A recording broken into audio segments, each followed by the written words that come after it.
CM Chandrababu సభ 10వ తరగతి విద్యార్థులకు శాపంగా మారింది. నక్కపల్లిలో స్టీల్ ప్లాంట్ శంకుస్థాపన కార్యక్రమానికి ఆర్టీసీ బస్సులు తరలించారు. దీంతో గంటల కొద్దీ బస్ స్టాప్ల వద్ద 10th స్టూడెంట్స్ నిరీక్షిస్తున్నారు. అరకొర బస్సులతో ఇబ్బంది పడుతున్నారు. ప్రమాదకర పరిస్థితుల్లోనే 10వ తరగతి విద్యార్థులు పరీక్షా కేంద్రాలకు వెళ్తున్నారు. సీఎం సభ కోసం నర్సీపట్నంలో ప్రభుత్వ స్కూళ్లకు సెలవు ప్రకటించారు. ఇది అంశంపై అప్డేట్స్ మా కరెస్పాండెంట్ నాయుడు నుండి తెలుసుకుందాం. నాయుడు, ఎక్కడి విడ్డూరం ఇది? సో సభ కోసం విద్యార్థుల్ని ఈ రకంగా ఇబ్బందులు పెట్టాలా? ఏం చెప్తున్నారు విద్యార్థుల తల్లిదండ్రులు? ఏంటి మీ దగ్గర ఇన్పుట్స్? అది సీఎం చంద్రబాబు నాయుడు ప్రచారపిచ్చి 10వ తరగతి చదువుతున్న విద్యార్థులకు శాపంగా మారుతుంది. ఈ రోజు 10వ తరగతి 3వ పరీక్ష మ్యాథ్స్ పరీక్ష ఉంది. వాళ్ళు ఉదయం 9 గంటలకల్లా పరీక్షా కేంద్రానికి చేరుకొని 10 గంటలకల్లా పరీక్ష ప్రారంభమవుతుంది. అయితే ఈ రోజు నక్కపల్లిలో చంద్రబాబు నాయుడు బహిరంగ సభ జరుగుతున్న నేపథ్యంలోని విశాఖ నగరంలో దాదాపుగా 75% వరకు కూడా ఈ బస్సులను సభకు జనాలు తరలించడం కోసము ఏర్పాటు చేశారు. ఇప్పటికే ఎక్కడికక్కడ బస్సులన్నీ కూడా జనాలను తరలించడం కోసం ఆయా పాయింట్లు కూడా పంపించడం జరిగింది. దీంతో 10వ తరగతి విద్యార్థులు తీవ్ర ఇబ్బంది పడుతున్నారు. 8 గంటలకే విద్యార్థులు రోడ్లపైకి వచ్చి వారి సెంటర్లకు వెళ్లేందుకు ఎదురు చూస్తున్నప్పటికీ కూడా బస్సులు రాకపోవడంతో విద్యార్థులు తీవ్రమైన అవసరపడ్డారు. ఉన్న తక్కువ బస్సుల్లోనే వేలాడుతూ ప్రమాదకరమైన పరిస్థితుల్లో పరీక్షా కేంద్రాలకు చేరుకునే పరిస్థితి నెలకొంది. దీంతో విద్యార్థుల తల్లిదండ్రులు ఆందోళన వ్యక్తం చేస్తున్నారు. 10వ తరగతి విద్యార్థుల భవిష్యత్తుకు ఒక పునాది లాంటిది.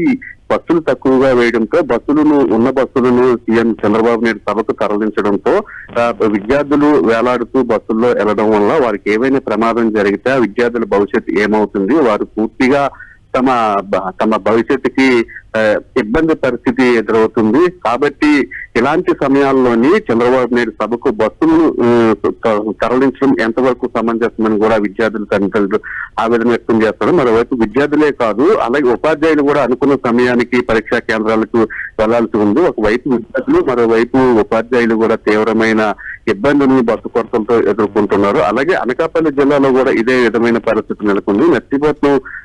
నర్సీపట్నం మండలంలో ఏవైతే ప్రైవేట్ స్కూల్స్ బస్సుల కోసం అని చెప్పి అటు ప్రభుత్వ స్కూల్స్ కు ప్రైవేట్ స్కూల్స్ కు కూడా సెలవును విద్యాశాఖ అధికారులు ప్రకటించారు.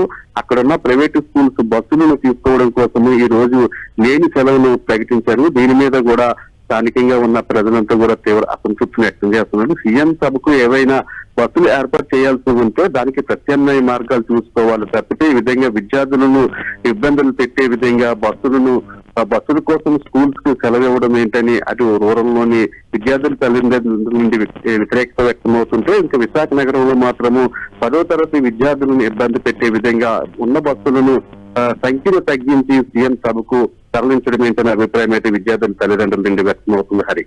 All right Naidu, thanks for the inputs.